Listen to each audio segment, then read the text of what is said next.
DC animated movies are kinda tight. Like, bro, this shit doesn't get as much press as it deserves, and it's pissing me off. Because the DC movies are pretty dope. Like, before I continue with this video, I'd like to ask you to like and subscribe, share with others, and watch the entire video, please.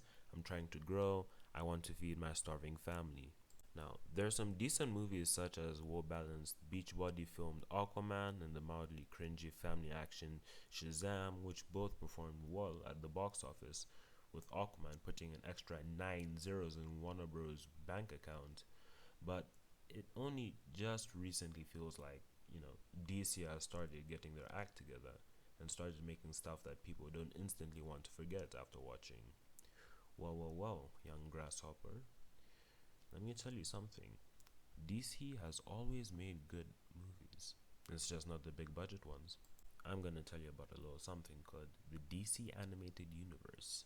The DC Animated Universe was a series of movies that only recently finished this year, as of 2020, and honestly, they're pretty good. The stories are loosely based on the New 52, which many consider to be the dark place of Detective Comics, but it manages to be a faithful adaptation, and I believe in some ways it surpasses the source material, with improved character dynamics, evolved narrative pacing, and an overall more positive tone and likable characters, which, when you compare to the live action films, makes it 10 times better. Well, what are these movies? Tell me about them. I've never heard of them. What's so great about them? Where does the story of such good movies apparently that DC makes? Well, I'm gonna take you back to a long forgotten time, to the sands of 2013. In 2013, Warner Bros. Released the animated film Justice League Flashpoint Paradox. Now, Justice League Flashpoint Paradox, hence shortened to Flashpoint, took all of our favorite marketing tools and set them into an alternate timeline after Flash run back in time to stop a single murder. Now, it's safe to say that no matter who you are, fucking with the timeline doesn't necessarily lead to the best of consequences. So, the world is severely warped when our main character, Barry Allen, comes back to the future and realizes that things that used to look right now look left, and history is a bit, eh, kinda shit. Now, DC is known to be what I would consider and what many would consider the juggernaut of animation when it comes to superhero movies. While Marvel has had some greats like Spectacular Spider-Man and that Iron Man with a super kick-ass theme song, everyone mostly acknowledges that DC cartoons, they're the ones that rule king. We don't even have to say its name, the Big BB, and everyone knows that the even better one, the DC animated Justice Friends or whatever the fuck it's called. I don't know, it was before I was born, but it's pretty well respected and everyone loves it. It's like Christmas to most DC nerds. They love it. It's their Jesus. But this has been revamped for a newer audience.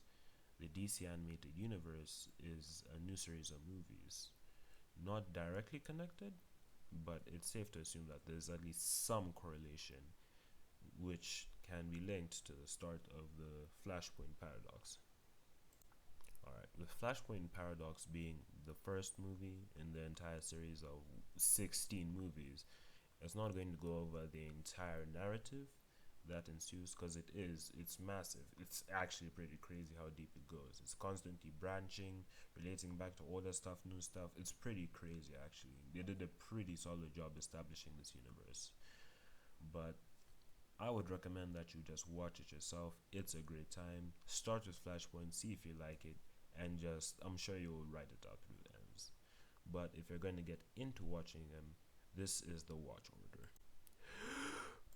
Justice League Flashpoint Paradox, Justice League War, Son of Batman, Justice League Throne of Atlantis, Batman vs. Robin, Batman Bad Blood, Justice League vs. Teen Titans, Justice League Dark, Teen Titans Judas Contract, Suicide Squad Hell to Pay, The Death of Superman, Constantine City of Demons, The Reign of the Supermen, Batman Hush, Wonder Woman Bloodlines, Justice League Dark, Apocalypse War. Now, I'm going to be making a whole series of videos reviewing all of the movies in the release order, so you can look out to those in the future if you want, or maybe I'll just be a lazy piece of shit and not do it. But I feel that the movies deserve a lot more press, and I'm going to fanfare the shit out of all of them until I notice something noticeable, or until I get bored of it and then move on. But either comes, either goes. But I would like to point out mainly the performances when it comes to the movies. Jason O'Mara, you absolute madman. This, I would say, is my Batman. Everyone has their own favorite Batman voice, Batman actor, but Jason O'Mara is my Batman. Everything about the way that he portrays the character of Batman, the way he even manages to emote when he switches between Batman and Bruce Wayne is just beautiful. I freaking love Jason O'Mara. There are also some very strong performances, such as surprisingly Rosario Dawson, that plays Wonder Woman, and even Jerry O'Connell, who comes in as Superman. And it's just the characters, they all manage to synergize together. It's just better. I feel that they're better. And the fight scenes. Don't get me started about the fight scenes. Like, bro, like, have you seen some of the shit that they do? Just the Batman stuff. I feel that when it comes to creating superhero movies, especially by the same studio, it's a bit hard to go from the super fantastical movies such as Superman and his magic flying, well, not magic, his super weird Kryptonian powers that let him fly and shoot like fuck you lasers out of his eyes, and then go down to something a bit smaller scale with the Batman movies, where it's mostly hand to hand combat, somewhat more tactician based, and somehow they managed to do it so well. Each one of the movies has their own memorable fight scenes, and I believe that when it comes to creating a superhero movie, it manages to bring it to life like no other movie has done. What it is about DC, it's like whenever they're making any form of media, the quality always forms a bell curve in relation to how much money they put into it.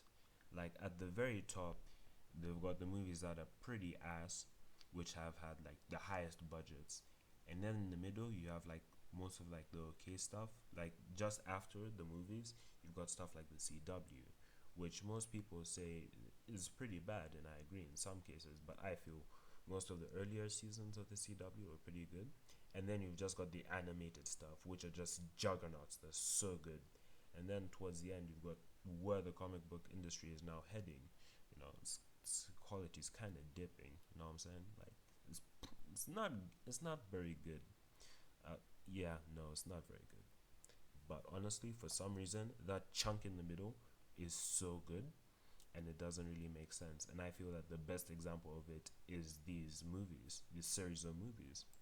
So, why am I making this video? Well, to be honest, it's because no one talks about these movies. Like, yeah, I heard about them when I was super into comic books at the time, and I've only just gotten into them again because of these series of movies. And that's when I realized, holy crap, there are now 16 of these things, and I have to catch up on all of them. And that's when I realized, why has nobody been speaking about this? What is your people's problems? You didn't want me to be up to date? I like cool things. Why don't you like me to be involved with cool things? What's your problem? But yeah, in general, I just wanted to bring more attention to these series of movies. They started and they've concluded, and not that many people talk about it. Yeah, they performed somewhat well with Batman versus Robin raking in over 6 million United States dollars. It's pretty crazy, but I feel like they should get more fanfare. More people should be talking about it because I believe that they're just that good. And you might be thinking, no, I'm a real man. I pay my taxes and only occasionally hit my wife. I can't be seen watching a cartoon. But trust me, dude, 100%. If you're willing to get off your high horse and crawl on the ground like the rest of us slugs, I promise you, you will not be bored watching these movies. Again, you've made it to this point in the video. I'd like to say thank you for watching. Leave a like if you made it to this point. Subscribe. Uh, Comment if you want to comment anything. Share it with your friends. And yeah, uh, please watch these movies. They're really good. That's all I have to say.